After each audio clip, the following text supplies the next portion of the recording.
Venham todos e louvemos a Deus, o Senhor. Cantemos com alegria a rocha que nos salva. Vamos comparecer diante dele com ações de graça, cantando alegres hinos de louvor. Pois o Senhor é Deus poderoso, é Rei poderoso, acima de todos os deuses. Ele reina sobre o mundo inteiro, desde as cavernas mais profundas até os montes mais altos. O Senhor reina sobre o mar, que Ele fez, e também sobre a terra, que Ele mesmo formou. Amém. Quero convidar vocês a louvarem ao Rei dos Reis nessa manhã, que a gente possa entregar a Ele, juntos, em unidade, esse louvor de honra, de gratidão, de adoração. Às vezes a gente está passando por problemas, né, por dificuldades. Às vezes a gente sente que está atravessando o deserto, como a gente costuma falar, né? Eu sinto que eu olho para todos os lados e não enxergo ninguém. Não tem ninguém para me ajudar. Eu olho para frente, eu olho para trás, eu olho para os lados e não... Talvez você não está vendo nada porque você precisa olhar para cima. É lá que a gente encontra auxílio. Talvez olhando para os lados a gente não encontre nada porque a gente precisa se render e olhar para dentro, para o nosso reino e dentro da gente. Que a gente possa nessa manhã entregar o nosso louvor com todo o nosso coração, com toda a nossa mente, com toda a nossa força. E se você pensar que não tem mais forças, Deus pode renovar as nossas forças. Então vamos começar louvando a Deus e dizendo que a gente está aqui reunidos para louvar e adorar o nome dele.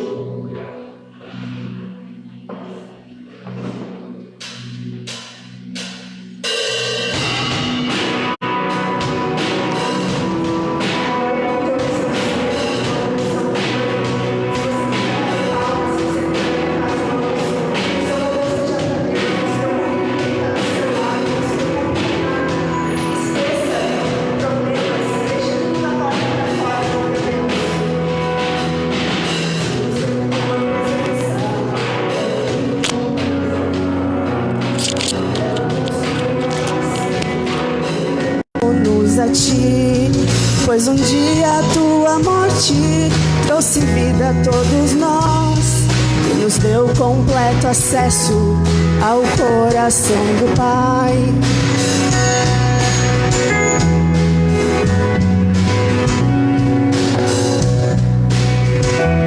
Jesus, em tua presença, Jesus, em tua presença, reunimos-nos aqui.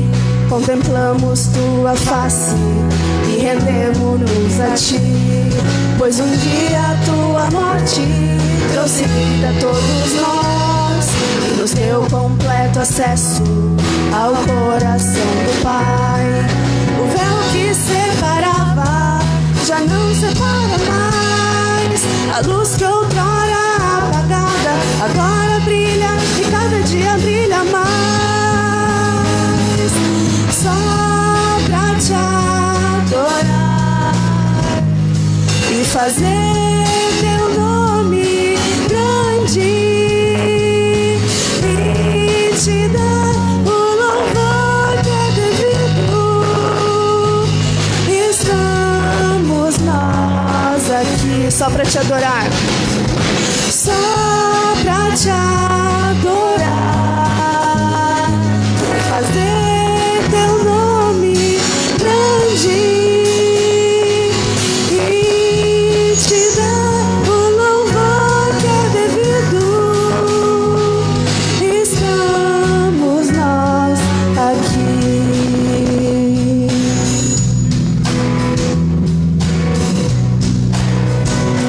Amém, Deus.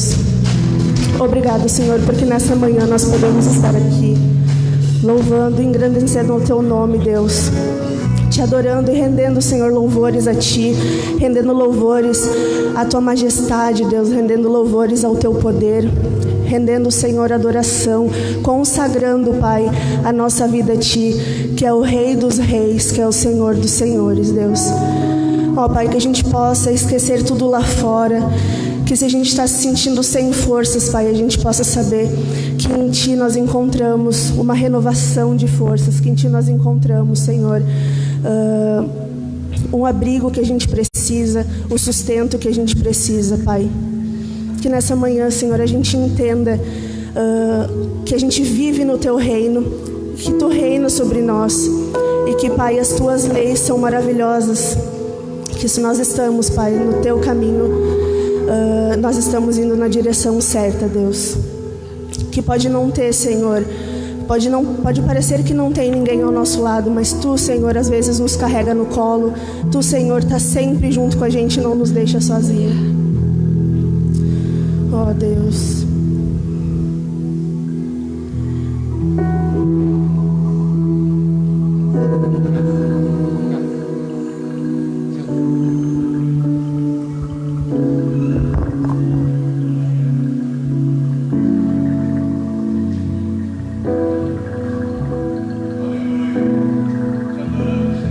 Ao Rei dos Reis, ao Rei dos Reis, consagro tudo o que sou, de gratos louvores transborda o meu coração. A minha vida eu entrego nas Tuas mãos, meu Senhor, pra Te exaltar com todo meu amor. Eu Te louvarei, eu Te louvarei conforme a Tua justiça e cantarei louvores, pois Tu és Altíssimo. Celebrarei a Ti, ó Deus, com meu viver. Cantarei e contarei as Tuas obras.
Paz de Cristo a todos.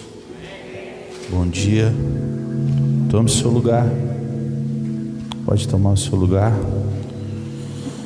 Nós vamos estar lendo um texto bíblico, segundo livro de Samuel, capítulo 10. Vou fazer uma breve meditação.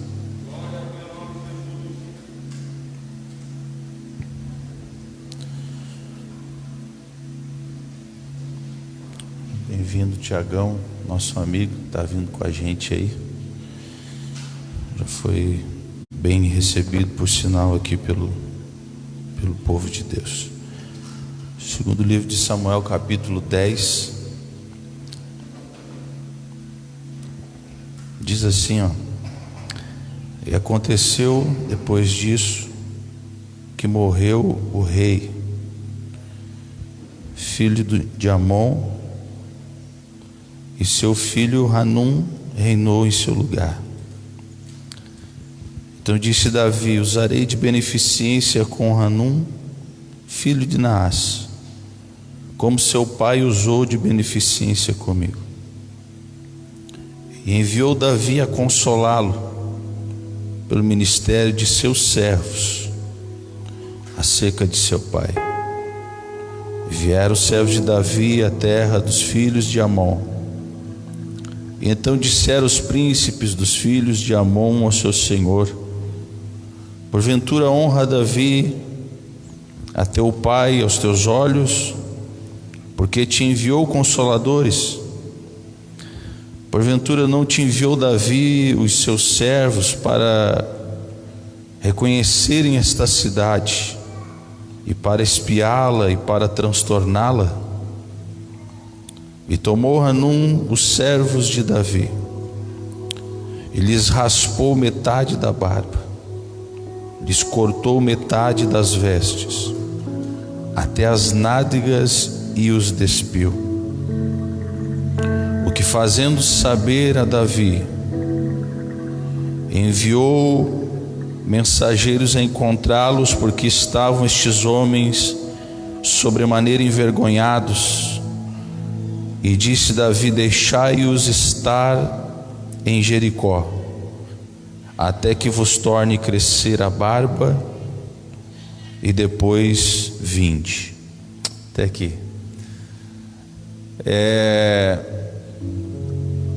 Essa referência bíblica, a gente pode notar algumas coisas distintas. Em primeiro lugar, a astúcia e a covardia deste rei pagão, quando Davi lhe manda consoladores. Ele agora teve uma perca, né? Seu pai veio a óbito, e agora Davi, como era amigo de Naás, ele disse: eu vou enviar, vou usar de benevolência, de beneficência, vou enviar os meus servos. E a Bíblia diz aqui que estes servos, eles eram pelo ministério de consolação. O trabalho deles era consolar. A tarefa deles era trabalhar com a psicologia naquele tempo. Então eles não eram guerreiros, eles não eram homens que empunhavam espadas, mas eram homens que vieram realmente para trazer uma palavra amiga, uma palavra de incentivo, uma ajuda psicológica para este rapaz que agora estava de luto. E ele ouve o conselho dos seus príncipes, que todos os reis naquele tempo ele era cercado de sábios. E ele diz: olha, a gente precisa fazer alguma coisa, porque esses caras estão aqui espiando a terra, querendo transtornar, querendo fazer alguma coisa. E na verdade não, Davi realmente estava usando de beneficência. Então este rei, ele usa de covardia, porque ele pega estes homens que não empunhavam espadas, homens cuja habilidade era a psicologia, e fere eles. mas não fere com espada, porque nesse texto bíblico aqui, o que eles fizeram foi pior do que se tivesse ferido eles a espada, que foi raspar metade da barba desses homens aqui, despiram eles a metade da roupa deles e mandaram eles ir de forma humilhante. Então, em primeiro lugar, a astúcia desse rei, a covardia deste rei. Em segundo lugar, ele faz algo realmente para tirar a honra, porque a barba, sempre quando a gente vai estudar sobre a barba nos tempos antigos, e principalmente os judeus, o povo judeu, eles tinham a barba como a dignidade, como um símbolo da honra, como o símbolo, né, de um homem que realmente tem vergonha, um homem que realmente faz as coisas certas, o mínimo, porque os judeus, eles até hoje, os ortodoxos, eles seguem esse princípio. Existe uma palavra que diz não passará navalha. Então alguns judeus eles ainda seguem, porque na sua ortodoxia eles acreditam que essa palavra é para eles. Mas este rei, ele astuciamente, ele rapa a metade da barba destes homens. Eles tiram a dignidade destes homens. Então nós temos que entender que nós estamos sempre em guerra, e que nesta guerra não existe acordo nenhum. Nesta guerra, o inimigo que luta conosco, ele está sempre esperando um momento de fragilidade da nossa parte, porque o inimigo, ele não ataca quando a gente está forte, ele não ataca quando nós estamos cheios de Deus, ele não ataca quando a gente está contente, alegre, não. Ou você acha que o diabo vai querer atacar a gente aqui, pastor? A gente está aqui dentro da igreja, uns chorando, outros sendo renovados, outros aqui, tem gente que às vezes eu vejo que eles, né, parece que querem se jogar no chão, de tão bom que é estar na presença de Deus. Aleluia. Não é esse o momento, porque se ele nos atacar nesse momento, ele vai levar rajada, mas ele vai esperar um momento de fragilidade sua, momento de fraqueza, momento quando a gente está fraco, quando está triste, momentos de perdas, quando a gente perde alguma coisa, está lá chorando e dizendo por que isso está acontecendo.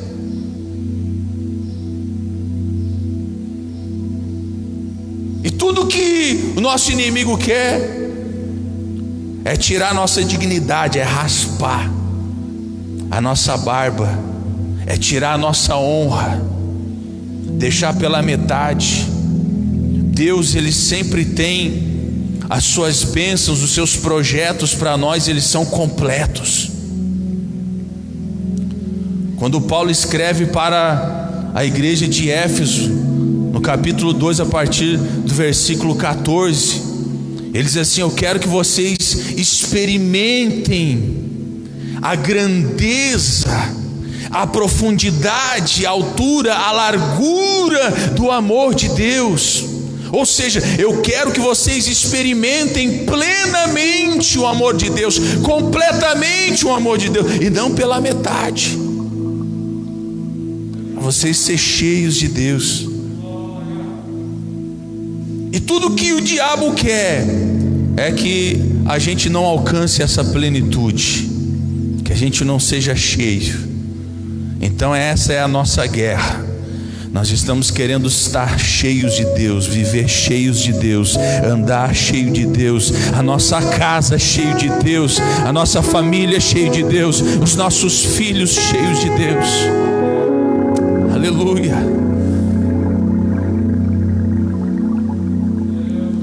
E a Bíblia diz que isso foi tão indigno, que que Davi disse assim: olha, deixe que os meus servos eles fiquem em Jericó, porque era uma das cidades de refúgio. Deixe que eles fiquem lá até crescer a sua barba, porque seria muito indigno, muito desonroso que eles chegassem de volta em Jerusalém com metade da barba deles. Veja isso, a importância da barba naquele tempo. Deixa eles ficar lá, porque a roupa estava rasgada, mas eles podiam trocar a roupa, pastor, né? Podiam trocar a roupa e chegar em Jerusalém. Davi disse: não, a barba deles precisa crescer novamente. E Davi comprou esta guerra, e ele reúne os seus homens, e agora eram homens guerreiros, e ele vai até a terra de Amon para resolver esta causa. Deixa eu lhe falar uma coisa: você não está sozinho nessa batalha, você não está sozinho nesta guerra. Existe um Deus que toma as dores por você, existe um Deus que quer que os planos dele se cumpram, que quer que você seja honrado, que quer que você seja plenamente abençoado, e ele vai comprar esta guerra pela tua causa.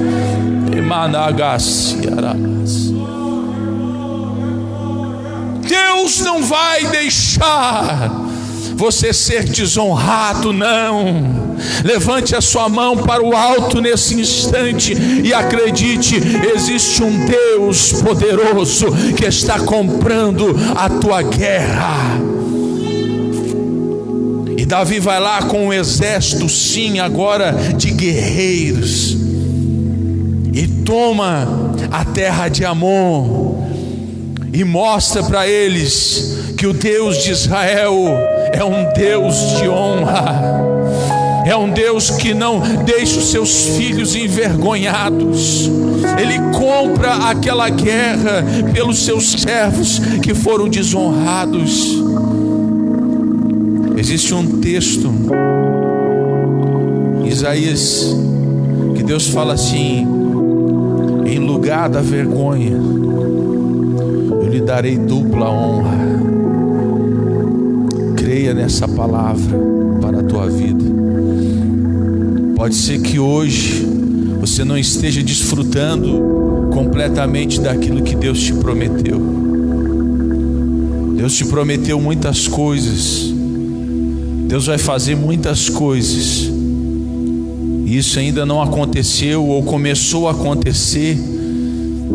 Deixa que Deus faça por completo.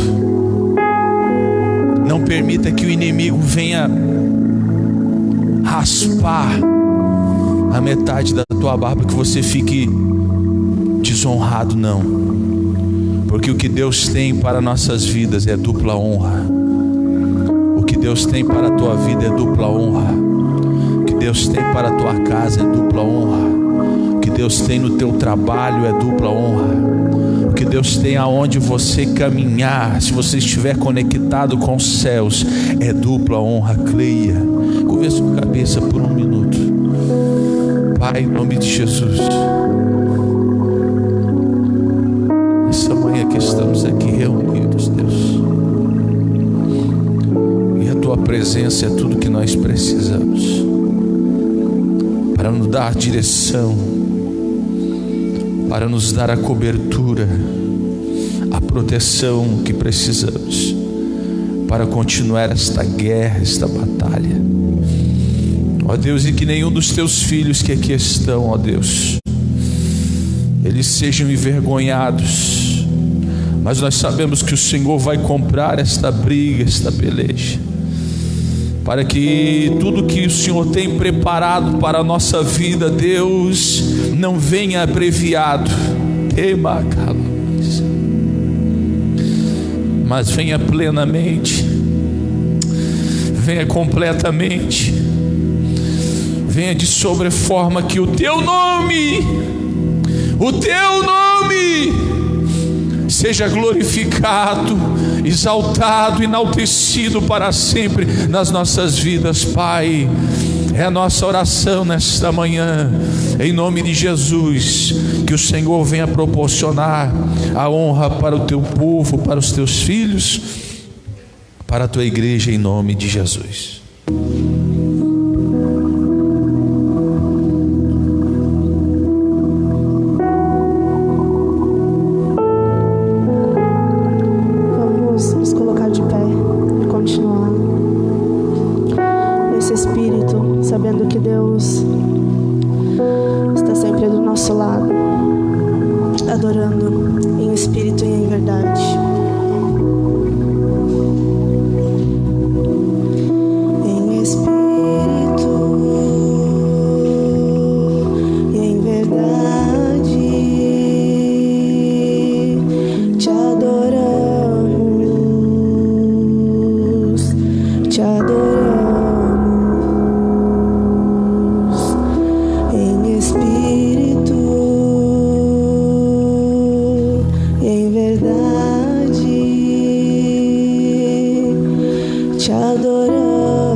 nessa manhã.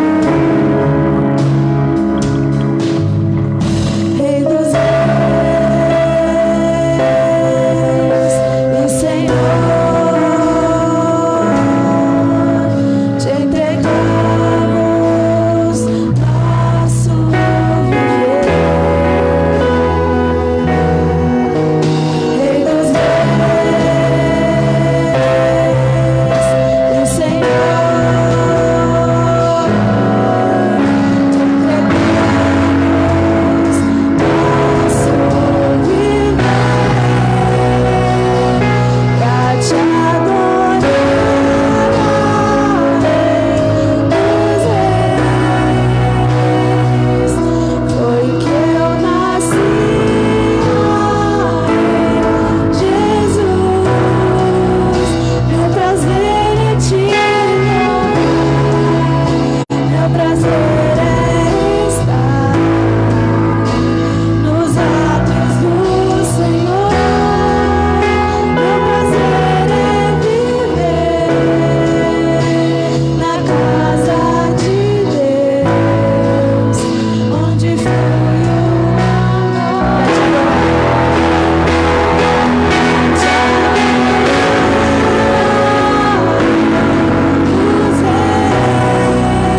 Foi que eu nasci, ó Rei Jesus. Meu prazer é te louvar, meu prazer é estar nos átrios do Senhor. Meu prazer é viver na casa de Deus, onde flui o amor.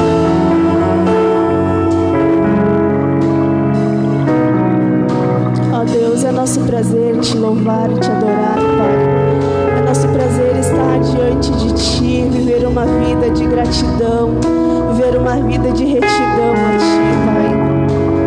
É nosso prazer, Senhor, nos encontrarmos contigo, sentirmos o Teu toque. Então vem, Senhor, vem nos tocar, Pai. Estamos aqui, Senhor, para sentir o Teu toque, para adorar ao Teu nome, porque não há Deus maior que Tu. Nós te adoramos, nós te louvamos e nós acreditamos, Senhor, que Tu és poderoso, que Tu és santo, que Tu és único, que Tu és grande, Deus. Nós estamos aqui para louvar e adorar ao Teu nome, Pai. Entrega a Tua adoração a Deus nesse momento. Não esteja aqui só de corpo, mas esteja aqui com o Teu Espírito e com a Tua alma, louvando e adorando a Deus. Não esteja aqui só para cumprir horário, esteja aqui para se entregar diante de Deus, para dizer que você acredita que não há Deus maior que Ele. E se não há Deus maior que Ele, o seu louvor tem que ser entregue de todo o coração.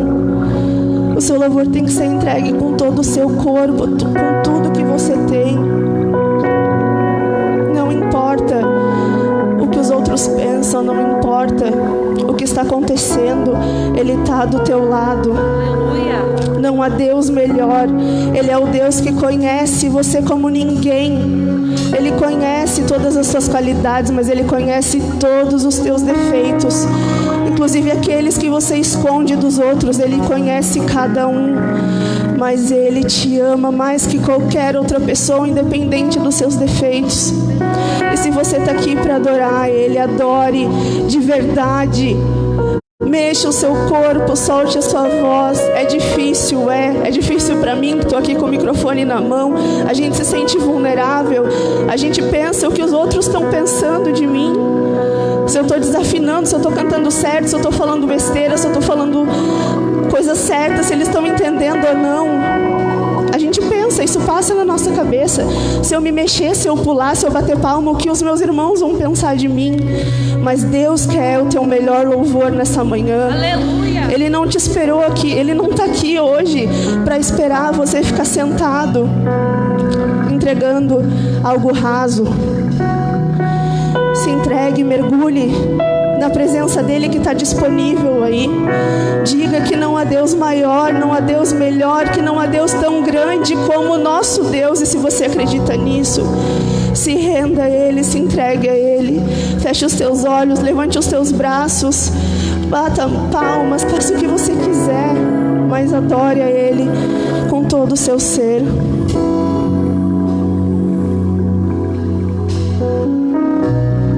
Não há Deus maior,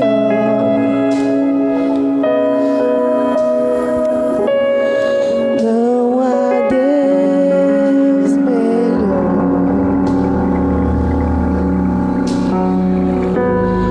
não há Deus tão grande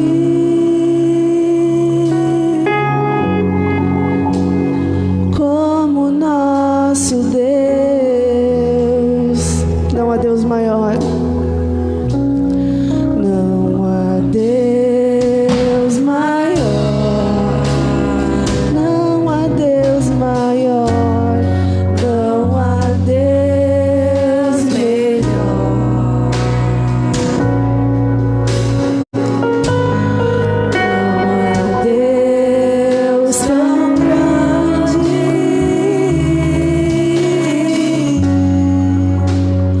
como nosso Deus. Criou o céu, criou a terra, criou o céu, criou a terra,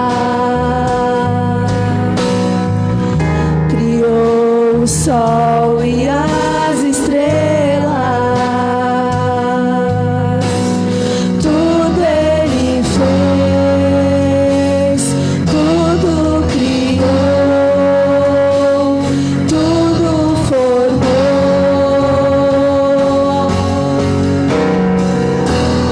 para o seu louvor, para o seu louvor,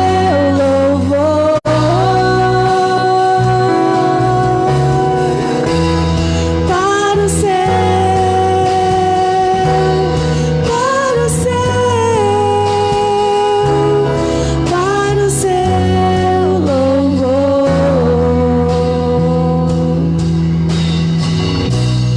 Não há Deus maior, não há Deus melhor, não há Deus tão grande como nosso Deus. Criou o céu, criou a terra, criou o céu, criou a terra, criou o sol e as estrelas, tudo Ele fez, tudo criou, tudo formou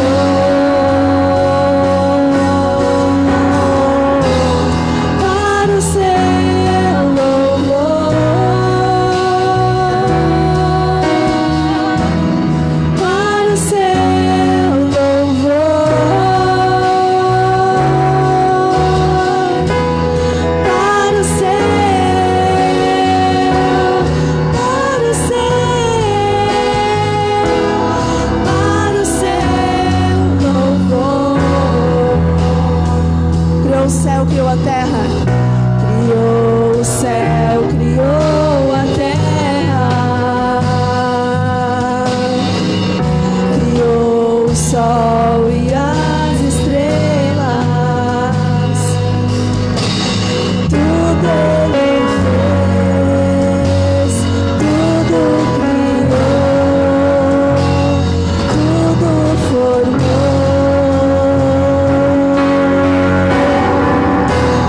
para o seu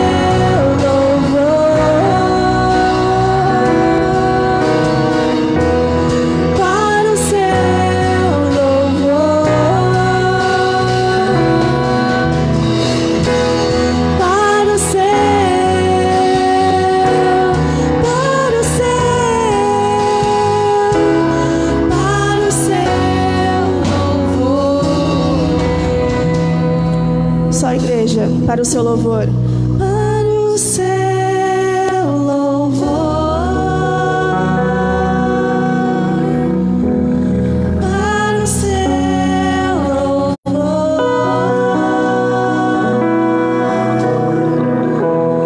Para o seu.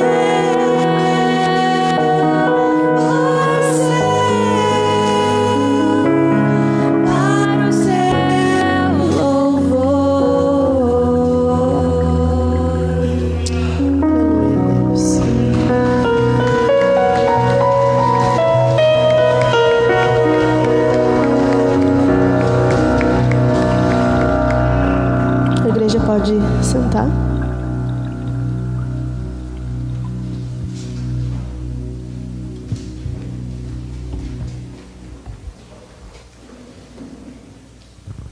Bom dia.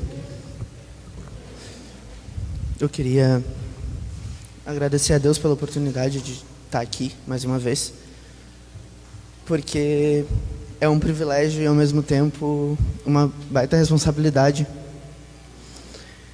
E eu estava conversando em casa sobre o fato de eu gostar muito de ler e de escrever. Me costuma fazer, em diversos momentos, fazer pregações, escrever pregações e anotar coisas que eu possa vir a falar um dia. Mas quando me chamam para vir aqui, eu não gosto de usar nenhuma delas. Eu gosto de falar alguma coisa que eu estou sentindo naquele momento. Eu não gosto de coisas engessadas ou palavras que foram me dadas há algum tempo atrás. A não ser que eu receba esse direcionamento, eu prefiro falar algo que está tocando no meu coração naquele período. E uma coisa que tem me tocado bastante ultimamente são os atributos de Deus. A diferença entre aquilo que nós chamamos de características que nós temos. Ele é legal, ele é bom, ele é uma pessoa boa, ele é uma pessoa ruim, ele é uma pessoa justa, ele é uma pessoa injusta. E que essas coisas em Deus não são simples características. Mas eu parei para pensar, e talvez esse assunto fosse muito, muito maior do que o meu conhecimento pode falar. Talvez não exista uma pessoa que tenha conhecimento suficiente para falar sobre quem é Deus em seus atributos. Talvez nunca haja nessa terra alguém com essa capacidade. Talvez só no céu nós possamos conhecer verdadeiramente quem Deus é, na plenitude de seu ser. Então eu decidi falar sobre alguns atributos. Escolhi alguns, os mais importantes para a nossa vida como igreja, como congregação, e conversar um pouco sobre eles. E aí eu me lembrei que alguns dias atrás o Walter tinha falado sobre temor em Provérbios, e ele falando sobre o temor ser também, não só ter medo, mas ter respeito também, né? Eu achei isso muito interessante, porque respeito é uma coisa que o cristão tem que ter por Deus durante toda a sua vida. Mas eu me perguntei, será que no começo não é bom ter um pouquinho de medo? Será que não é bom ter um pouquinho de medo se a gente parar para pensar o tamanho e a magnitude de Deus? E eu me deparei com um texto em Deuteronômio 5, 22 até o 33, que eu queria ler com vocês.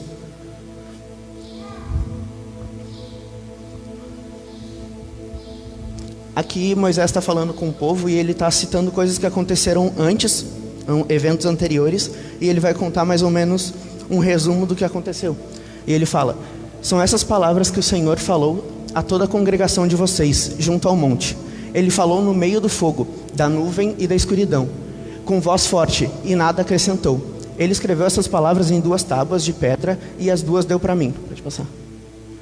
Quando ouviram a voz que vinha do meio das trevas, enquanto o monte estava em chama, vocês se aproximaram de mim, todos os seus chefes das tribos e os anciãos, e disseram: eis que aqui o Senhor nosso Deus nos mostra a sua glória e a sua grandeza, e ouvimos a sua voz no meio do fogo. Hoje vimos que Deus fala com as pessoas e que elas permanecem vivas. Agora, pois, por que morreríamos? Pois esse grande fogo nos consumiria. Se continuarmos a ouvir a voz do Senhor, nosso Deus, morreremos. Afinal, toda a humanidade, de toda a humanidade, quem é que ouviu a voz do Deus vivo falar no meio do fogo como nós ouvimos e permaneceu vivo? aproxime-se você, no caso Moisés, e ouça tudo o que o Senhor nosso Deus disser. Você nos dirá tudo o que o Senhor nosso Deus lhe disser, e nós ouviremos e cumpriremos tudo o que for dito. Quando o Senhor ouviu o que vocês disseram, quando falavam comigo, o Senhor lhes disse: eu ouvi as suas palavras, as palavras que esse povo lhe falou, e em tudo eles falaram muito bem. Quem dera eles sempre tivessem tal coração e sempre me temessem e guardassem todos os meus mandamentos. Assim tudo iria bem para eles e para os filhos deles para sempre. Vai e diga-lhes que voltem para as suas tendas. Mas você fica aqui comigo, eu lhe direi todos os mandamentos, estatutos e juízos que lhes ensinará, para que cumpram na terra que eu lhes darei, para que seja deles. Tenham cuidado de fazer como o Senhor seu Deus lhes ordenou, e não desviem nem para a direita nem para a esquerda. Andem em todo o caminho que o Senhor seu Deus lhes ordenou, para que vocês vivam, para que tudo lhes vá bem, e para que se prolonguem os seus dias na terra que irão possuir.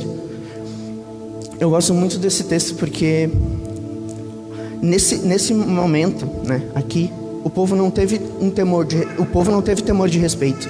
Eles já respeitavam Deus, mas nesse momento eles tiveram medo. Quando eles viram o tamanho daquele Deus que estava falando com eles, eles disseram: se a gente continuar escutando a voz dele, a gente vai morrer, porque nós não somos dignos de ouvir a voz dele. E nós vemos isso acontecendo ao longo da Bíblia em vários momentos. A gente vê isso acontecendo ao longo dos anos.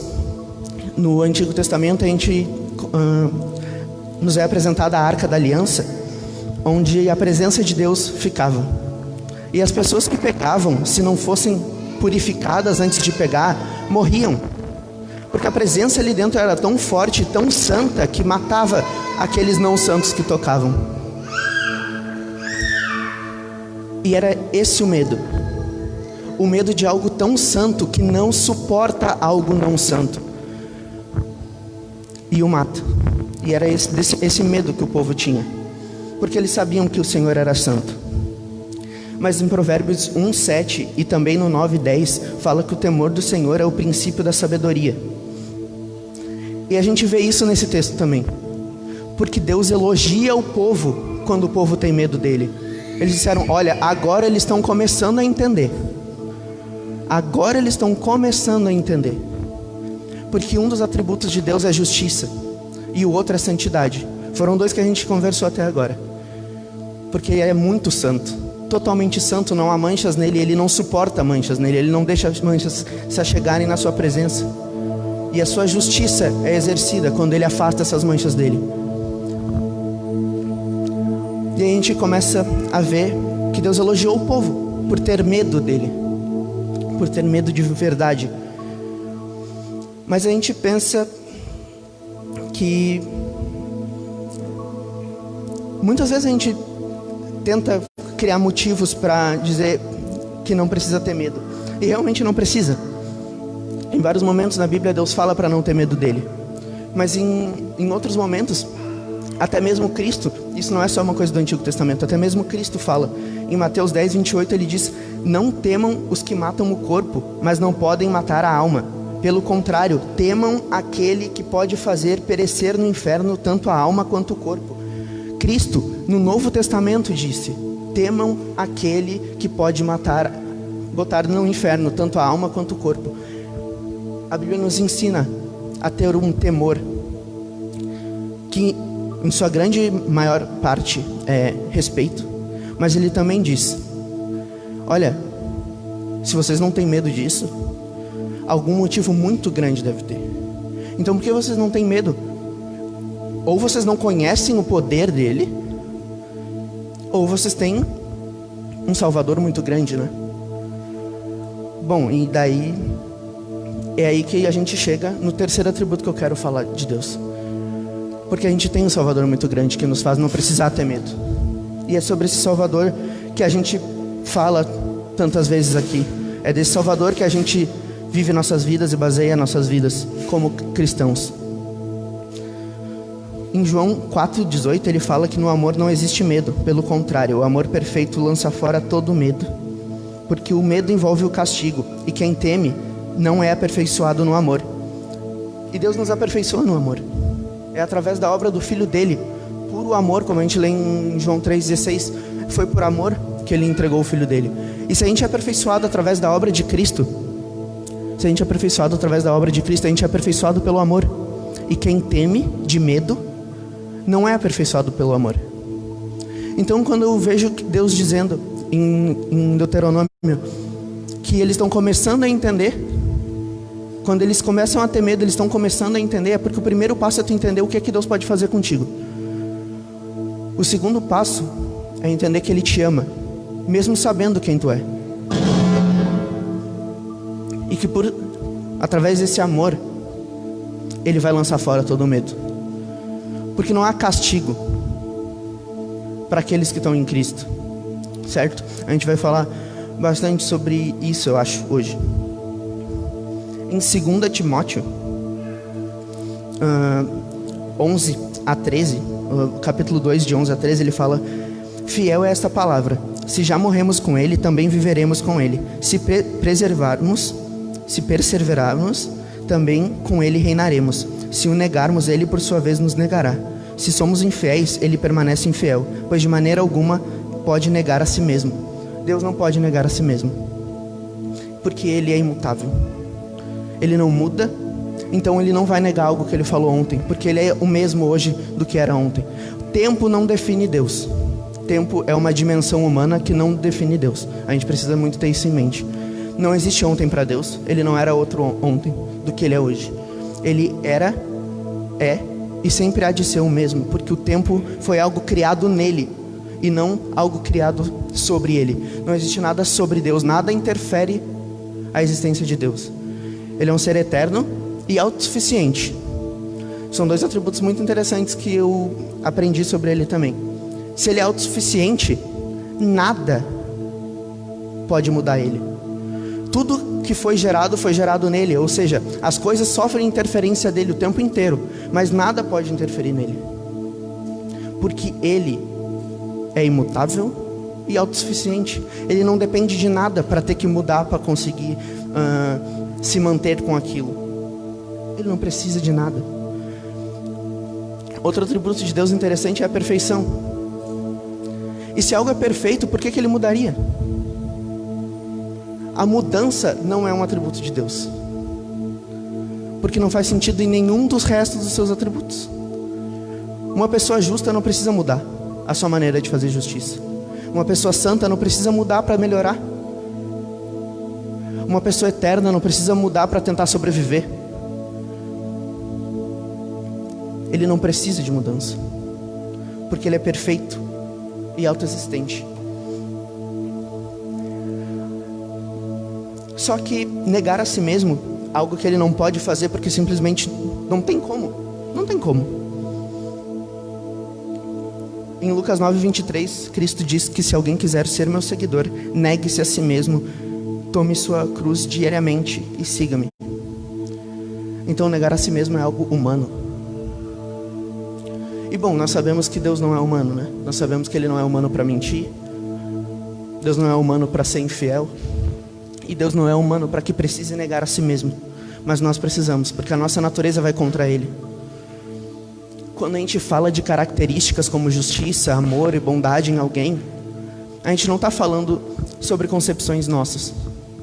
Nós estamos pegando emprestados atributos de Deus e dizendo: olha, essa pessoa aqui, ela reflete muito bem a bondade de Deus. Então uma característica dela é ter uma bondade parecida com Deus.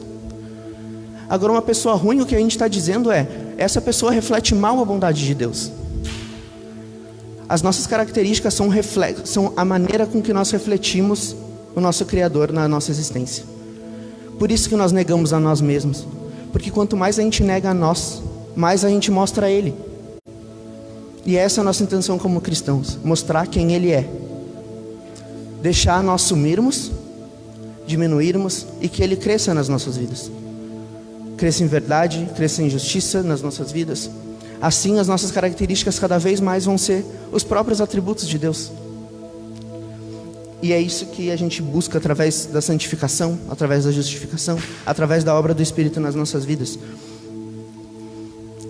Em Salmo 89:14 fala que justiça e direito são a base do seu trono e que graça e verdade te precedem. Então esse Deus justo também tem graça, tem misericórdia, que são outros atributos dele que são essenciais. Um atributo que no Sermão do Monte Jesus diz que só cai sobre nós quando nós sabemos fazer cair sobre outros, certo? Porque ele fala na oração que tenha misericórdia de nós como nós temos misericórdia dos nossos irmãos. Então a misericórdia é um atributo de Deus que só se mostra para nós quando nós mostramos aos outros ao nosso redor. Mas é um atributo muito interessante, porque é quando a gente começa a entender a graça e a misericórdia de Deus que a justiça de Deus começa a deixar de nos dar medo. Porque se ele é justo e ele lança fora tudo que não é santo, nós não somos santos, nós precisamos ter medo. Mas ele é misericordioso e ele manifesta a justiça dele não de uma maneira que quebra a misericórdia, nem manifesta a misericórdia de uma maneira que quebra a justiça, mas elas se manifestam como uma só, através de Cristo Jesus. E ele manifesta essa justiça através de Cristo, pela misericórdia em Cristo. Sendo rico em misericórdia, por causa do grande amor com que nos amou, e estando nós mortos pelas nossas transgressões, ele nos deu vida juntamente com Cristo. Pela graça vocês são salvos. Efésios 2, 4 e 5. Pela graça nós somos salvos, porque ele é rico em misericórdia. Nós fomos mortos pelos nossos próprios pecados e transgressões, mas através de Cristo, ele nos deu vida. Mais para frente ele fala que nós vamos reinar com ele, com Cristo. Ou ele fala isso é em 2 Timóteo que ele fala isso, que eu já tinha lido, né? Que nós também com ele reinaremos. Nós vamos reinar num reino de justiça, através da santificação que ele vai fazer, porque ele é santo e ele não admite que nada que chegue nele não seja santo. Então quando ele diz que ele vai nos levar para ele, ele também está dizendo: eu vou santificar vocês, vocês serão santos, vocês não vão precisar temer, não porque eu não tenho poder para fazer as coisas que eu disse que eu tenho, que eu faço, mas porque eu sou misericordioso e eu vou purificar vocês. Em Romanos 8:1 ele fala que nenhuma condenação há para aqueles que estão em Cristo. Nenhuma condenação há. As nossas transgressões que nos mataram, elas foram apagadas em Cristo na cruz. Tudo foi apagado. A velha criatura não existe mais. Nós somos feitos novas criaturas. E todos os dias nós passamos por um processo espiritual de mudança, de melhora, porque nós ainda não somos autossuficientes, provavelmente nunca seremos, mas nós não somos santos. E isso provavelmente seremos, através do poder dele, não do nosso, mas seremos. Porque só assim nós estaremos com ele, só assim nós poderemos estar na presença dele. Vai ser uma santificação que não vai mais acontecer todos os dias, porque ela vai ser plena. Mas é óbvio que isso não vai acontecer aqui na terra, que essa terra jaz no maligno, essa terra foi afogada pela maldade, pela nossa maldade. E eu acho muito legal que a Bíblia no Antigo Testamento em vários momentos mostra que para eliminar a maldade do mundo, Deus teve que eliminar o homem do mundo, porque a maldade estava no homem, porque a maldade é o homem. E quando as pessoas começam a botar empecilhos e dizer: mas Deus destruiu tal cidade, por que ele fez isso? Ele não é misericordioso. Ele está tentando mostrar a justiça. A gente não consegue ver, porque os nossos olhos estão fechados. Porque a maldade está no homem, e para ele acabar com a maldade, ele precisa tirar o homem. E todas as vezes que ele tentava mostrar isso, fazia Israel encher o peito e dizer: olha só, eles estão matando os nossos inimigos, porque nós somos bons. Não, não é isso que eu estou tentando dizer. Eu estou tentando dizer que ninguém é bom, e que a maldade só acaba quando o homem acaba. Eu gosto muito de usar o exemplo de Noé, porque é muito óbvio isso. A maldade estava no mundo inteiro, menos em Noé. O que Deus fez? Matou o mundo inteiro, menos Noé. Aí a maldade acabou, certo? Não. Porque a maldade está no homem, não estava nos outros homens. Assim que Noé desceu da arca, depois do dilúvio, ele plantou vinha. As vinhas cresceram, ele fez vinho, ele se embebedou e ficou nu, dançando nu enquanto estava embriagado. E os seus filhos o viram nu, e pela maldade de um dos filhos, pelo olhar maldoso dos filhos, né? Talvez fazendo piadas ou rindo do próprio pai ao invés de ajudá-lo, ele foi afastado da família de Noé. E aí a gente vê que a maldade estava na família de Noé também, não estava só no resto do mundo. Nunca está no resto do mundo, está em nós também. Nós precisamos admitir e aceitar que nós também temos pecados, e que Deus está aqui presente nessa manhã, vai estar presente nessa noite, vai estar presente nessa igreja, em todas as igrejas que buscam o nome dele. Ele vai estar presente para nos ajudar a chegar nele, porque através de Cristo ele nos purifica para que nós cheguemos nele, não para que nós sejamos santos e poderosos e qualquer coisa que nós, não para que a gente enche o nosso peito e diga eu sou bom porque Deus está comigo, e não para dizer assim, olha, eu sou ruim, por isso eu precisei de Deus. Eu sou ruim, mas mesmo eu sendo ruim, Deus me amou, porque amar é um atributo dele. Tanto quanto justiça e santidade, Deus é amor, misericórdia. O mesmo Deus que é um justo juiz é um pai amoroso. E uma coisa não quebra a outra, ou uma coisa não apaga a outra. As duas são feitas em perfeita sincronia, harmonia, e se chegam a nós. E por isso nós somos gratos, pelas misericórdias dele que se renovam a cada dia e nos fazem nos achegar a ele. Em Romanos 8:11 fala que se em vocês habita o Espírito daquele que ressuscitou Jesus de dentre os mortos, esse mesmo que ressuscitou Cristo dentre os mortos vivificará também o corpo mortal de vocês por meio do Espírito que habita em vocês. Esse Espírito vai nos vivificar. O mesmo que ressuscitou Jesus vai nos vivificar. Vivificar é dar vida. Ele vai nos dar vida. Isso significa que nós estamos mortos. Sem o Espírito nós estamos mortos. Assim como ele tinha dito em Efésios 2, né, que nós estamos mortos nas nossas transgressões. Aqui mais uma vez ele dá a entender que nós estamos mortos. Não porque nós agora estamos mortos, mas porque nós caminhamos por uma estrada que nos leva à morte, até que ele venha e nos leve para dele, para a estrada de Cristo, para a estrada da cruz. E essa estrada sim, é uma estrada de vida, e vida eterna. Eu gostei muito do que foi dito aqui, na palavra inicial, pelo pastor Rodrigo, certo?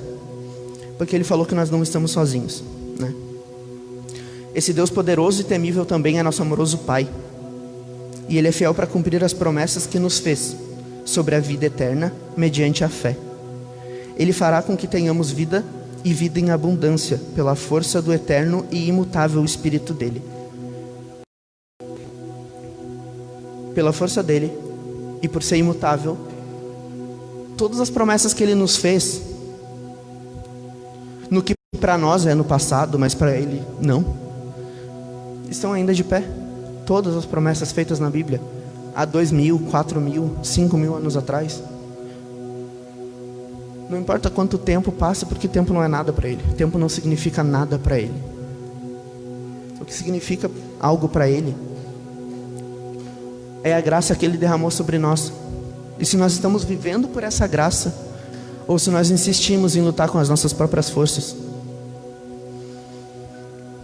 E quão frustrante é lutar pelas nossas próprias forças. Nós vemos pessoas que faliram 5, 6, 7 empresas já na vida e continuam tentando. Nós vemos pessoas que perderam famílias, que perderam bens, que perderam a alegria mesmo tendo conquistado tudo na vida, porque elas deram tudo de si para conquistar o que conquistaram. E quando conquistaram, elas viram que elas não tinham mais elas, porque elas deram elas. Elas se entregaram para algo. E quando conquistaram algo, não existia mais elas dentro delas.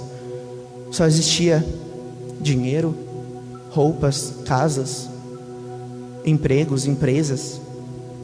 E isso não significa nada, porque essas coisas não vão devolver quem nós somos para nós. Mas Cristo diz que quem entregar a sua vida por Ele, esse viverá. Esse vai se encontrar, mas não dessa maneira aqui. Vai encontrar quem realmente nós deveríamos ser desde o começo, lá na criação perfeita. Nós vamos encontrar uma versão perfeita e feita à imagem e semelhança de Deus, quando nós abrirmos mãos disso aqui, dessa carne, desse corpo pecador, morto, mas ele vai ser vivificado. E nós vamos viver pela primeira vez nas nossas vidas um mundo que não é totalmente corrompido pela queda. Sabe, essa semana eu ouvi algumas notícias que me deixaram muito deprimido em relação ao mundo como ele é. Entre elas, talvez a pior foi uma amiga que estava com inveja uma amiga de infância dela estava grávida, e ela estava com tanta inveja que ela fingiu que ia fazer um chá de bebê, levou a melhor amiga para um chá de bebê falso, desacordou ela para roubar o bebê. E eu pensei, gente, que desesperador. E a gente pensa, que mundo é esse? O bebê dentro da barriga ela roubou. E eu comecei a pensar, meu Deus, o que a gente está vivendo? Mas toda vez que eu começo a pensar, meu Deus, que mundo horrível, que pessoas horríveis, eu penso, eu sou assim também. Essas pessoas estão vivendo o mesmo mundo que eu, não é outro mundo.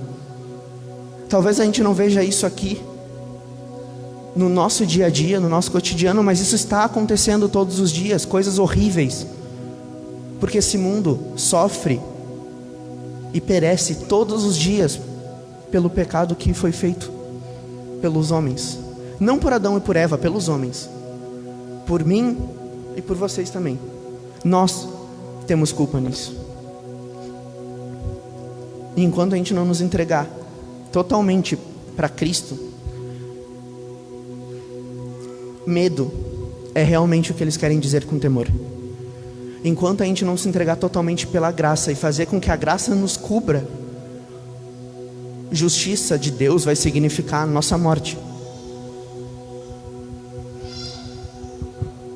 Mas as promessas de Deus, elas não mudam. E a graça de Deus não é algo que a gente tem que pegar antes que acabe, porque ela é infinita, ela é eterna. Deus não muda. Em Tiago 1,17 fala que toda boa dádiva e todo dom perfeito vem lá do alto, descendo do Pai das luzes, de quem não pode existir variação ou sombra de mudança. E daqui eu vejo duas coisas. Se toda boa dádiva e todo dom perfeito vem lá do alto, talvez aquilo que eu falei no começo, das nossas características serem como nós refletimos os atributos de Deus, seja verdade. Porque as boas coisas vêm do alto, ou seja, são um reflexo dos atributos de Deus. Essas são as boas características: a bondade, a justiça, a santidade. E quando não vem lá do alto, quando a gente tapa o espelhinho e começa a refletir o próprio mundo, ao invés de refletir o que vem do alto, aí a gente começa a refletir dons ruins e dádivas ruins. Não se exista, mas nesse sentido que não são boas coisas. Nós começamos a refletir características ruins, como a falta de justiça, a falta de santidade, a falta de bondade. Mas Deus é todo poderoso, Ele nunca erra ou falha. Então, além de ser imutável, todas as promessas que Ele fez permanecem e sempre permanecerão. Ele é todo poderoso. Se Ele é todo poderoso, tudo que Ele prometeu, Ele tem poder para cumprir. Ele não fez promessas de eu vou tentar salvar vocês. Ele não fez promessas de eu vou tentar mudar a vida de vocês. Eu vou tentar levar vocês para a vida eterna. E também vou tentar criar uma cidade nova, onde não há erro, onde a queda não interfere. Não, Ele não disse que vai tentar nada. Cristo disse que já estava sendo feito há 2000 anos atrás, que a casa de meu pai tem muitas moradas. Já está pronta a cidade, porque Ele já tem poder, e tempo não é nada para Ele. Tempo não é nada para Ele, já está pronto, já está tudo feito. Todas as promessas que Ele fez para nós daqui 5 anos já foram cumpridas.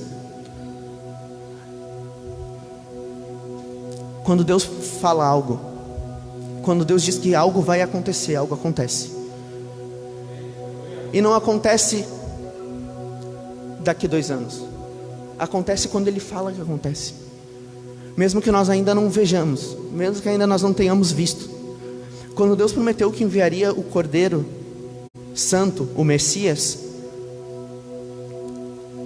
Ele falou que enviaria, e muitos anos depois foi enviado Jesus Cristo. Mas quando Jesus Cristo foi enviado, Ele disse que o Cordeiro que morreu antes da fundação do mundo, a promessa já estava cumprida antes de ser feita. O que a gente está esperando? Deus provar que pode fazer alguma coisa para a gente? Ele já provou, porque todas as coisas que Ele te prometeu, Ele já fez antes de te prometer. Ele não teria te prometido algo que já não tivesse pronto. Se Deus mudasse, nós teríamos motivos de nos preocupar. Porque se Ele mudasse, talvez a graça não fosse acontecer amanhã, só tivesse até hoje.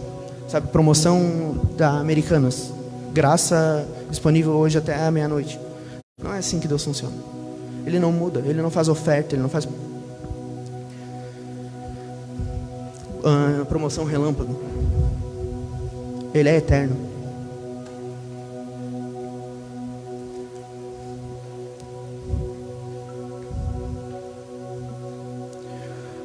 As promessas que Ele fez, Ele é fiel para cumprir, e tem poder para cumprir. Ele nos prometeu a vida eterna por meio do Filho dele, e Ele vai nos dar por meio da graça, se nós andarmos sob a graça, certo?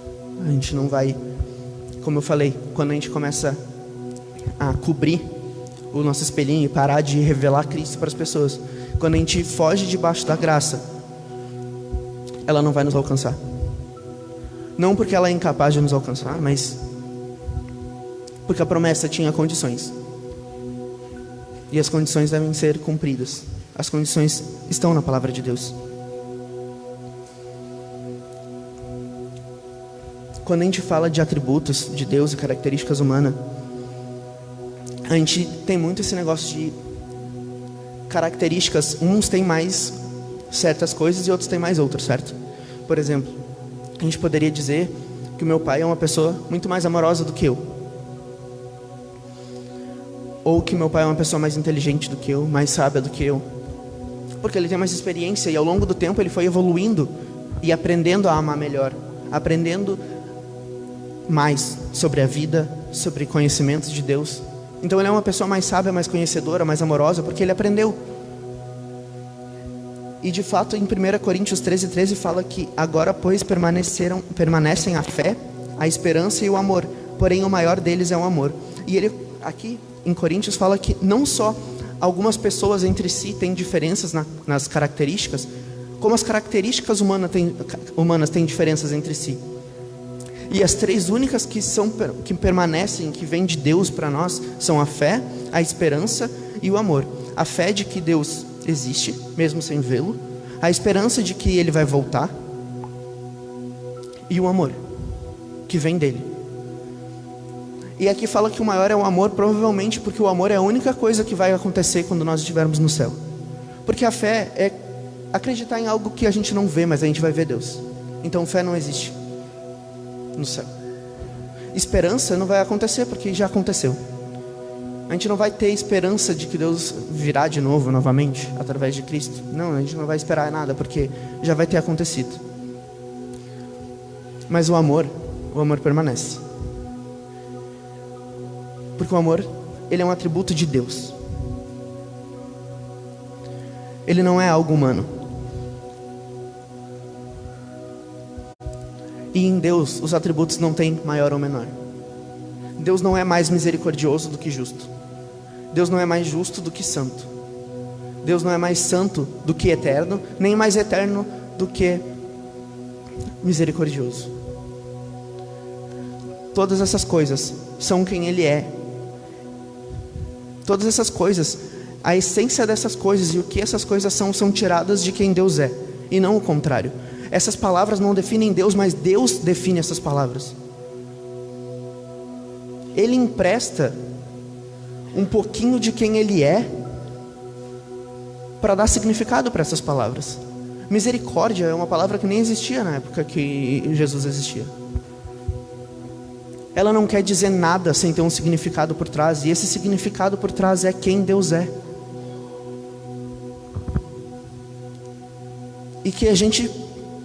E a nossa luta é para ser que nem essas palavras, não ter significado em si. Eu não quero ter nenhum significado, eu não quero que Leonel signifique alguma coisa sem que Deus esteja por trás desse significado, sem que Deus empreste um pouco de si para me dar significado. Mas existe um fator muito interessante: quando a gente empresta nosso celular, a gente fica sem nosso celular, certo? Mas nós existimos em Deus. Então quando Deus nos empresta algo dele, Ele não fica sem. Se Deus desse toda a misericórdia dele para todos os humanos, Ele ainda teria toda a misericórdia nele. Nada do que Ele empresta Ele perde, nada do que Ele dá Ele perde. É tudo dele. Ele é totalmente tudo o que Ele é. Sabe, essa frase, ela é um pouquinho confusa, mas eu quis dizer exatamente o que eu disse. Tudo que tu coloca para descrever Deus é o que Ele é. Mas todas essas coisas que Ele é e que descrevem Ele, Ele é totalmente. Ele não pode ser mais nem menos nenhuma dessas coisas. E que nós possamos sim temer, aprender a temer o poder e o tamanho de Deus, mas aprender que Ele é amoroso, que Ele nos amou e que Ele se auto-sacrificou. O amor de Deus é sacrificial, mas Ele não sacrifica ninguém pelo amor dEle. Ele se sacrificou pelo amor dEle. Ele se entregou, Ele se deu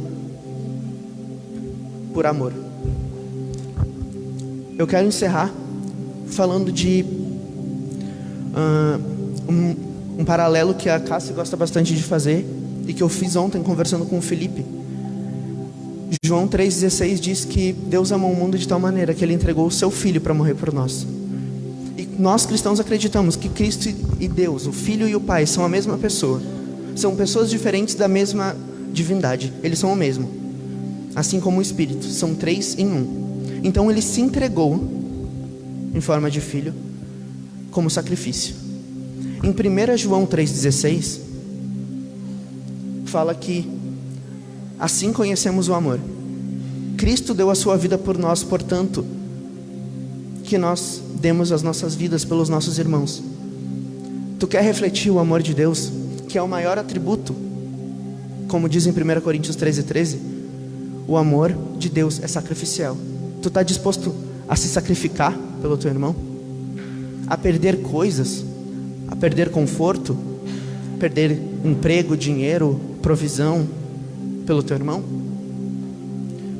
E se tu está disposto a perder todas essas coisas, tu está disposto a perder também a tua vida por amor a Deus ou por amor a teu irmão? Estevão mostrou como é estar disposto a perder a vida por amor a Deus. O arrependimento fez Sansão entregar a vida dele em alto sacrifício para cumprir aquilo que Deus tinha pedido para ele cumprir na terra. Em vários momentos da vida a gente vê que cristãos entregaram a sua vida em alto sacrifício e a gente não quer entregar 2 horas. O culto já passou de 1h30 já, hein? Daqui a pouco vai dar 2 horas. Vai atrasar o almoço? Essa é a nossa preocupação. A gente tem vivido a nossa vida nos preocupando se o nosso político vai ganhar, ou se o político que a gente não gosta vai ganhar. Enquanto tem pessoas morrendo, tem pessoas roubando bebês das barrigas das melhores amigas por inveja. A gente está deixando esse mundo perecer porque a gente está preocupado com coisa de elite. Eu gosto muito de fazer esse paralelo que Jesus era um Deus civil, um Deus de uma civilização, o Deus de um reino, de um lugar específico, político, no Antigo Testamento. Mas Ele disse: eu quero usar vocês para abençoar os outros. Isso está escrito. Mas isso não aconteceu. O povo encheu o peito, como nós temos enchido atualmente. Eu gosto muito de usar esse paralelo de Israel com a igreja atual, porque a igreja atual condena Israel pelos erros delas, sem perceber que está fazendo as mesmas coisas. Nós estamos cometendo os mesmos erros. Nós temos visto os milagres de Deus todos os dias e nós temos negado, assim como Israel fez no deserto. Deus disse: eu quero usar vocês para ir e abençoar a vida das pessoas. E nós temos ficado aqui. Nós temos reclamado de tudo que nós temos entregado, e nós não temos vontade de abrir mão de nada. Nós queremos um Deus que nos dê mais conforto. Nós queremos um Deus que nos dê mais. E Deus se coloca como um Deus que diz: abre mão de tudo, negue-se a si mesmo. E quando você deixar de ser você, aí tu vai começar a ser cristão. Quando a gente deixar de ser quem nós somos, nós vamos começar a ser cristão. E o meu convite hoje para vocês, não como um líder, não como alguém que está buscando liderança ou que está tentando ensinar vocês alguma coisa, mas como alguém que faz parte de vocês e que quer buscar isso também. Não é um convite para vocês, é um convite para nós. Vamos negar um pouquinho mais da gente hoje. Vamos tentar abraçar esse amor sacrificial, tirar os panos que cobrem a luz de Deus e começar a deixá-la refletir no mundo através de nós, como um espelho. Vamos fazer a diferença nesse mundo. Não vamos esperar mais nada, porque as promessas de Deus já foram cumpridas. Vamos levantar e vamos fazer a diferença. Vamos fazer as promessas de Deus nas nossas vidas e na Bíblia serem vistas pelo mundo, porque elas já foram cumpridas. Vamos mostrar que nós somos o milagre de Deus nessa terra, que nós somos a igreja de Deus nessa terra. Se é isso que nós queremos dizer que somos, vamos agir como se fôssemos, pelo menos. A gente não pode reclamar algo para nós, né? Assumir que somos algo que nós não agimos como se fôssemos. Então que a gente mude nossa maneira de agir, de pensar, de falar. Deixar de ser o Leonel, deixar de ser o pastor Cláudio, começar a virar cópias de Cristo. Essa é a nossa oração hoje. Vamos orar? Gostaria que vocês ficassem de pé. Pai, eu quero te agradecer pela oportunidade de aprender um pouquinho mais sobre quem Tu é. Talvez existam atributos de Ti que nem foram mostrados para nós, porque nós não temos capacidade de entender. Talvez existam atributos Teus que sejam difíceis demais de entender, como a eternidade, como a infinitude.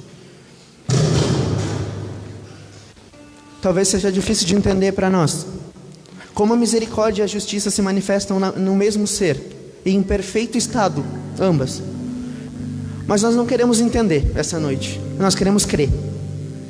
Nós queremos acreditar que Tu é todas essas coisas, e 100% delas, mesmo sem entender o que elas são ou como elas funcionam em conjunto.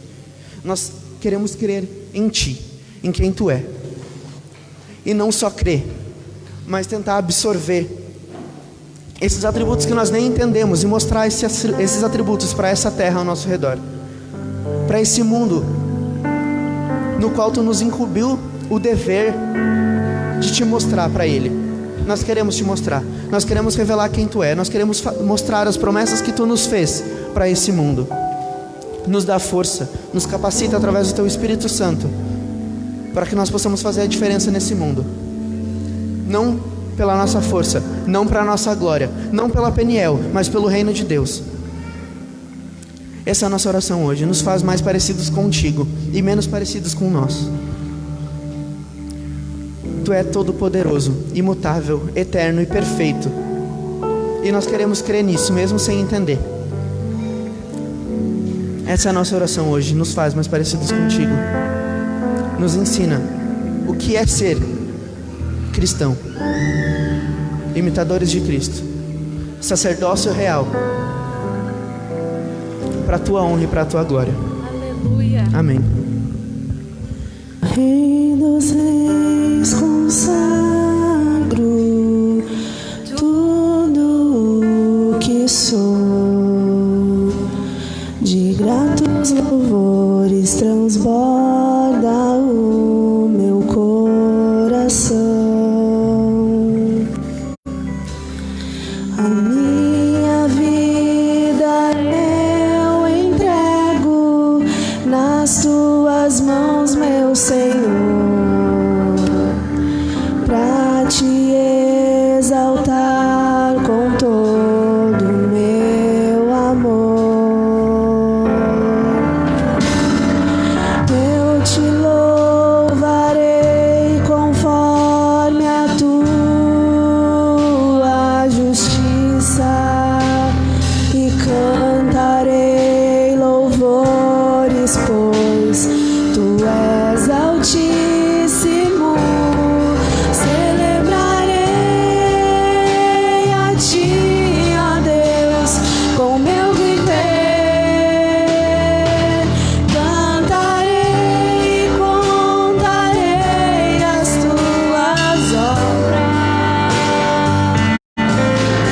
pois por tuas mãos foram criados terra, céu e mar e todo ser que neles há. Toda a terra celebra a ti com cânticos de júbilo, pois tu és o Deus Criador.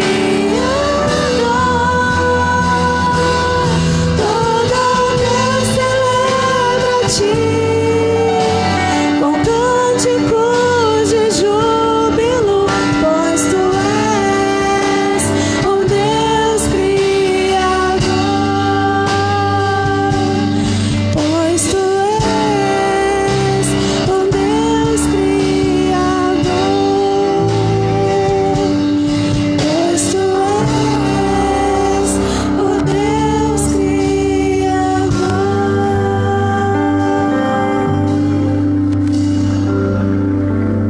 Criador. Deus. Será que nós conhecemos esse Deus? Será que nós nos achamos suficientemente bons? Coloca para mim Isaías 64:6.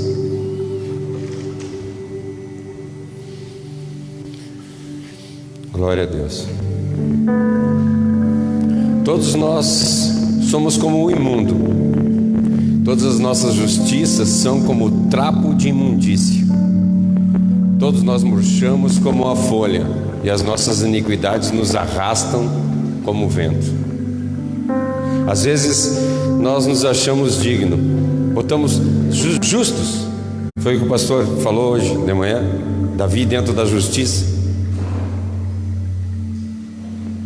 Às vezes nós não conseguimos entender o atributo de Deus porque nós somos humanos. Não conseguimos entender essa justiça. Não conseguimos chegar a um conhecimento da magnitude de Deus. E uma das passagens que eu acho mais interessante e tocam no meu coração, Êxodo 3:14. Eu acho linda essa passagem, que ele diz assim, ó: e disse Deus a Moisés: eu sou o que eu sou. Sabe, às vezes a gente quer rotular Deus, às vezes a gente quer dizer que Deus é isso, Deus é aquilo, Deus é aquele outro. Não, Ele só é.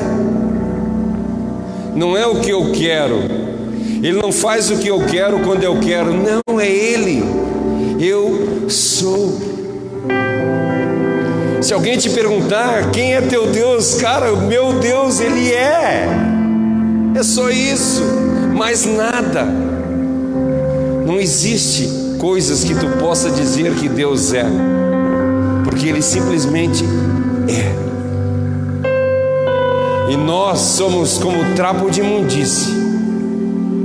Por maior a nossa justiça, nunca vamos conseguir compreender Deus. Que Deus abençoe a vida de cada um de nós, e que nós possamos compreender a magnitude de Deus, andar nos caminhos conforme Deus quer, fazer a vontade de Deus, refletir Deus na nossa vida e ser de verdade, como fala em Atos. E esses foram chamados cristãos, ou seja, eles andavam conforme Cristo andou. Está disposto a isso? Está disposto a abrir mão da tua vida para viver Cristo? Está disposto a abrir mão de tudo que tem feito até agora para viver Cristo? Ou quer continuar vivendo a tua vida? A escolha é tua. A escolha é tua que está em casa. Quer continuar vivendo a tua vida? Ou hoje é o dia aceitável e vai dizer: não quero mais viver, mas quero que Cristo viva. Eu quero ter o grande eu sou dentro de mim e transformar a minha vida, ser uma pessoa diferente de agora em diante, reconhecer que Deus é Deus e eu sou somente um servo dele. A maior graça que eu tenho é quando alguém fala, conversa comigo e eu digo: eu sou um servo. Tenho prazer de ser servo de Deus. O problema, como foi falado aqui hoje, é que nós achamos que nós somos alguma coisa. Nós achamos que eu sou o pastor, eu sou o apóstolo, eu sou o diácono, eu sou o fulano de tal, eu sou o fulano de tal. Ao invés de nós nos humilhar na poderosa presença de Deus e dizer: Senhor, eis-me aqui, usa-me a mim. Vamos orar mais uma vez. Querido Deus, obrigado, Senhor, por essa palavra. Obrigado, Senhor, por tudo que Tu fez nessa manhã. Transforma, Senhor, o nosso viver e faz de nós verdadeiros adoradores. Eu quero, Senhor, Te pedir nesta manhã que Tu transforme os nossos viver, transforme os nossos corações. Faça, Senhor, a Tua vontade em nós e que nós possamos andar conforme a Tua santa e maravilhosa vontade. Faz de nós, Senhor, verdadeiros adoradores. Derrama em nós a Tua bênção, derrama em nós a Tua sabedoria, derrama em nós o Teu conhecimento e que nós possamos, Senhor, cada vez mais nos diminuir diante da Tua presença e fazer Tu crescer.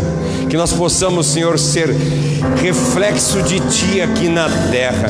Que nós sejamos embaixadores de Cristo e possamos, Senhor, por onde andar, proclamar a Tua palavra, proclamar a Tua salvação, Senhor. Muito obrigado por tudo que Tu tem feito. Faz de nós, Senhor, verdadeiros adoradores, é o que eu Te peço, em nome de Jesus. Amém. Glória a Deus. Glória a Deus. Aqui nós encerramos a nossa live. Foi um prazer tê-los conosco. Mas daqui a pouco, às 18h30, nós estamos aqui de novo. Que Deus abençoe grandemente a vida de vocês e fiquem em paz. Amém.